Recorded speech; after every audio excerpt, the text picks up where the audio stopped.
Hey folks, welcome back to Delboy's Garage. Today's fun and games, I'm just going to have a little play with these here exhausts. Got the bars fitted, as you recently saw. Done my air filter and done my seat and done my suspension, and pretty much the bike's coming now as I want it. It's kind of taking shape. And riding home yesterday, I just sort of thinking that these pipes are not really that loud. They're an aftermarket Vance and Hines pipe, and they do have quite a monumental baffle inside them, which I don't know if it can be seen on camera. Yeah, there it is.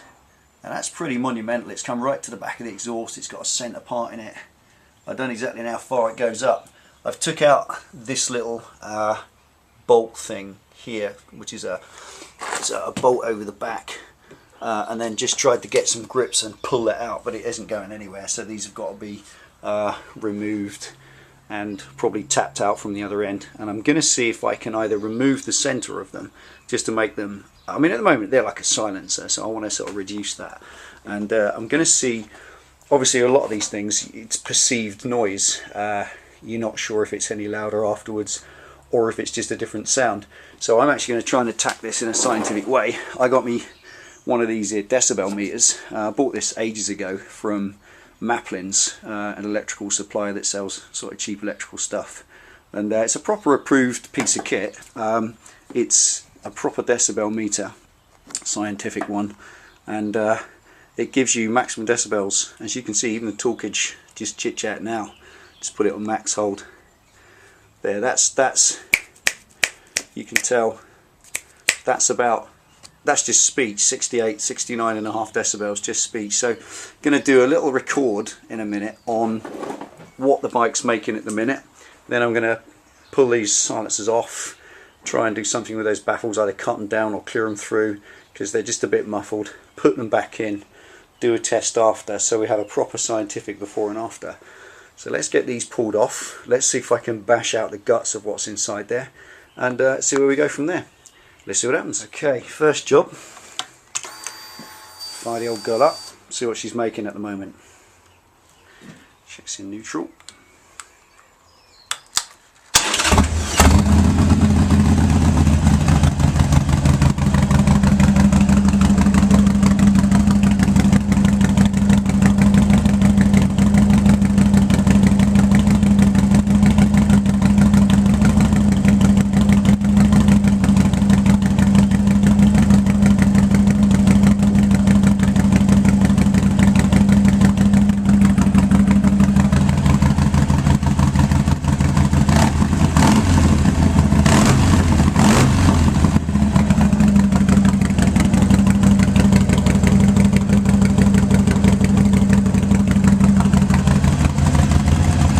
There it is. That's 114, 111.4, so 111.4 decibels maximum on idle, fast idle when it's cold. So by the time we put this back together, 111.4.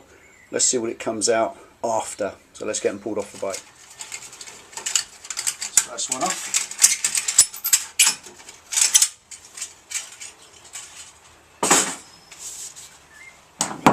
Bit of a gas leak there, as you can see. I'll look deal with that after. Could be leading to why it's popping and banging a bit on shutdown. Things to do in your garage on a rainy day. Rip your exhaust apart.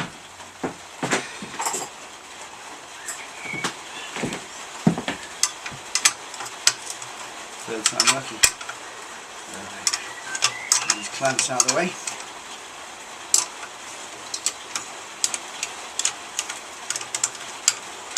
It's funny when you buy a bike from somebody else that they've messed about with. Check that out. That's where that was bolted. Just get a close look in on it. Well, look at that. That's where that was bolted. Just there. Not holding it on at all. Now this one's popping and banging on shutdown, and all the gas is leaking out of here because you can see the clamp just wasn't even on. When you buy a bike from a second-hand bike, and bikes I bought from dealerships, new bikes in the past, you pretty much always find a bodge somewhere. Not being sanctimonious or anything, but you can bet your life you'll find something, a shortcut or a mistake. So if you think something's right, never take things for granted, just check it. Even that one was only on by 10 mil. It's just mad, that should be on completely onto there. So there you go, they'll be rectified for one. But look at that, that was leaking soot and exhaust gases up here, and that one wasn't. That shows that was really just not even bolted on, may as well not even be there. So it's just some little bolts underneath. In fact, it wasn't even put on properly anyway. Exhausts always get a bit stuck because of the gunge and soot. And there it is. That's one. Let's get the other one. Alright, these got them both off now, and they've got the same mounting brackets welded to them as Harley's standard pipes have. There's, as you know, as I saw, there's one missing off the front, so I only had 3, and one of them, just looking at this close, this is typical. You can see the soot on this where this was done ages ago. This chewage here, all this nibbling and chewing, this is typical of tight bolts on a Harley, which has possibly been worked on by someone who doesn't normally have Harleys or work on Harleys. Harleys, as we all know, are for the most part imperial fasteners, they're not metric, and this being England, we find that most people's toolkits are usually metric, so they'll go using a 12mm or a 13mm on that, and that's the result. It just slides off, but if you put a proper 1/2 inch on it, it fits perfectly, and it's quite typical to find chewed up bolts. So that's chewed up, and there's one missing. But what a wonderful thing, I had a little look-see in a box in the loft, and these are the old silencers, the big old cat converter ones off the wife's Sportster. Unfortunately, these bolts are still here, so couldn't find them in my bolt selection, in my box of spare bolts, because they're a specific size, and they've got a little chewing, like a little lead-in slimmer part on them, so that they seat themselves just quite quick. So I've got 2 out that silencer, and 2 more out the other one. I've now got 4 brand spanking new, virtually never used bolts for that. Check these with Harley, they're about 4 quid each. So there's 16 quid there in my hand. Ha ha ha, sidestep that one. Excellent. Always keep your old bits, you never know when you need them. Right, now I've got to get these bolts here, which just hold the silencer in, and it looks, through looking down it, crikey, as if the silencer comes right back to here. So it's a big old piece of kit in there, and there's a centerpiece which I'm hoping I can punch out. But first I've got to get these bolts out, which look to be 3/8, and once they're out, it's a case of trying to see if I can beat these out. Let's see how we get on. That's all the crap that came out of them. You can see why they were quiet. This purpley, bluey, goldy, goodness knows what that is. This wadding was all buffed up one end, and it's all falling to bits. And that's the tubes from inside. They are tractor going past. They're still quite heavily baffled, and they're not going to make much difference. I could put them back in, but I've had a bit of a thought. These are the baffle tubes out of the Vance and Hines short shots that we bought for wife's Sportster. So I'm just thinking what might work better is, because the bolt hole on that and the bolt hole on that means that I've only got to take off perhaps all but 5mm, all but perhaps 1/8 of an inch of this end with a hacksaw, and they'll fit nicely in there, and they straight through, so they'll sound quite nice. I think that is a better thing than that, so I'm going to experiment with cutting those off and putting those in instead of messing around with these anymore, and it will sound a lot better because it hasn't got that in. I have got some wadding. If these are too loud, I can put a little bit of wadding around the outside. So let's get hacksawing and see what these look like, or sewn in the tubes, and let's do some clearing up.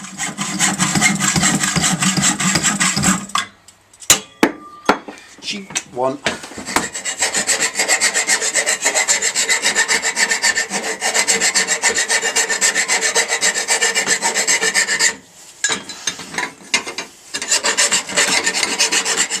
Right, cut both down.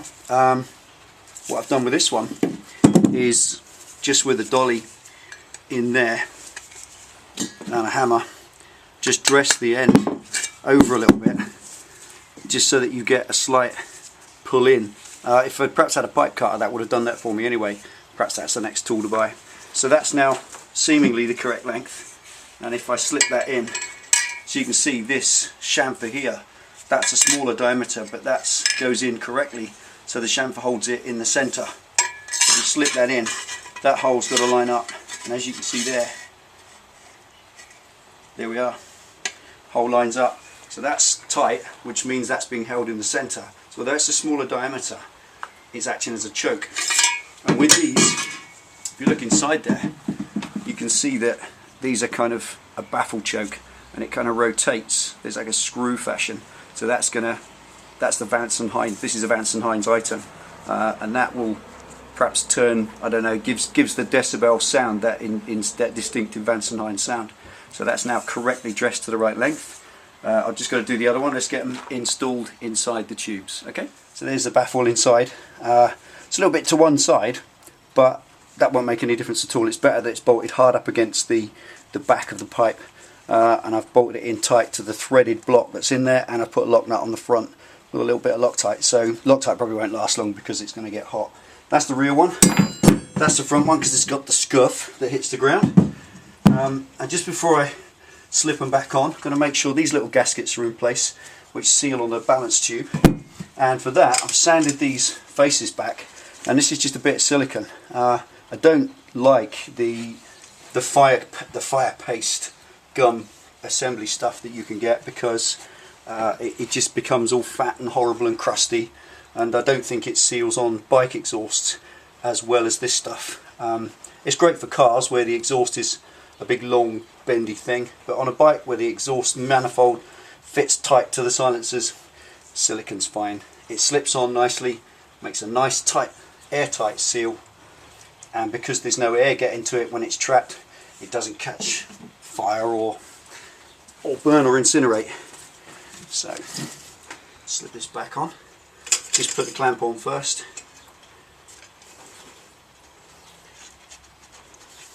The silicone means it just slithers on lovely, nice and easy, and then slots back on to the balance pipe.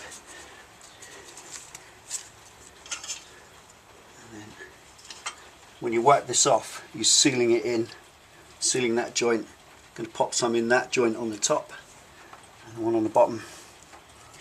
So that's completely gas tight this time. Not having any of that leakage again.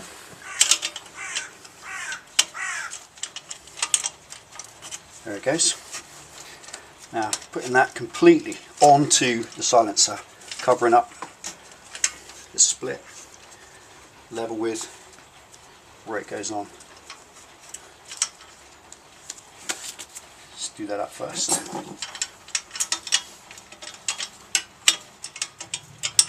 Over lean on it yet. Then our new clean bolts for underneath. Just wipe some of that silicone off. Now once the pipe is done up, the silencer's on, bedded itself perfectly with the clamp, then bedded themselves perfectly on the join pipe, then last of all just do up the cylinder head bolt, and it will pull nicely into the soft gasket. Now you don't need to do anything on this. I think the torque on these is about 14 foot-pound. That's why I just use a little Diddy quarter drive, because I'm sure that anybody who's ever snapped a cylinder head exhaust stud off will know they are a nightmare. You just don't need to do them up tight. It's just not required. They don't fall off, they don't leak, so don't overdo it. Right, front one. Don't like these heat shields. Too fiddly. Might take something to come up with something to replace these, I think. Not sure yet.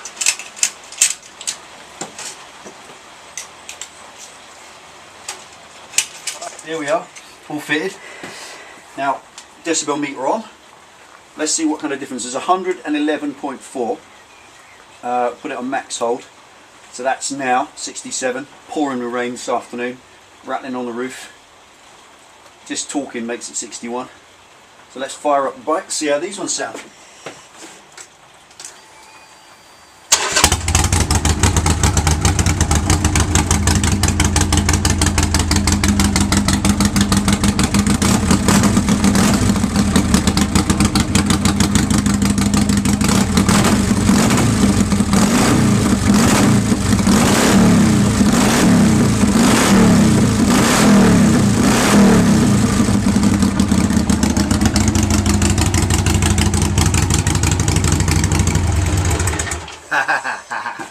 Now that, I reckon, is better. 117.6. Anybody who knows a bit about decibelage, and I don't, I think 1 decibel more is audibly twice as loud to the ear. I don't know exactly how it works, but that is definitely louder. And as you can tell, it's definitely a deeper, crisper, less fluffy noise, and they are distinctly now Vance and Hines sounding. They sound absolutely awesome. I've had situations in the past where I've lost baffles on the road. They just spit themselves out because they're only held in by that, which is a threaded plate. Whoops, sorry. There's a threaded plate first attached, welded to the actual baffle. Then I've put a lock nut on the outside, so I'm going to keep a check on that for the next couple of days. Make sure they don't go missing. But there they are. That is a little gem. Okay, that's it. Thanks for watching Delboy's Garage. Tune in next time to see what we're up to. Bye bye now.